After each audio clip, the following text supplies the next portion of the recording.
që në momentet e para u bë qartë se kjo luftë kishte të bënte me ndryshimin e regjimit, jo me pasurimin e uraniumit apo raketat e Iranit. Ndryshimi i regjimit ishte pikërisht ajo kundër së cilës Trump dhe lëvizja Make America Great Again kishin bërë fushat.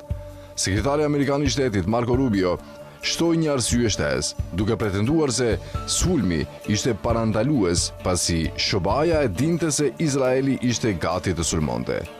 Trump u përpoq ta mohojë idenë se SHOBAja u shty nga Izraeli drejt luftës, duke pretenduar të kundërtën.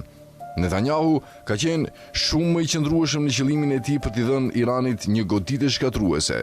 Ai e ka ndjekur këtë objektiv për gati 47 vjet.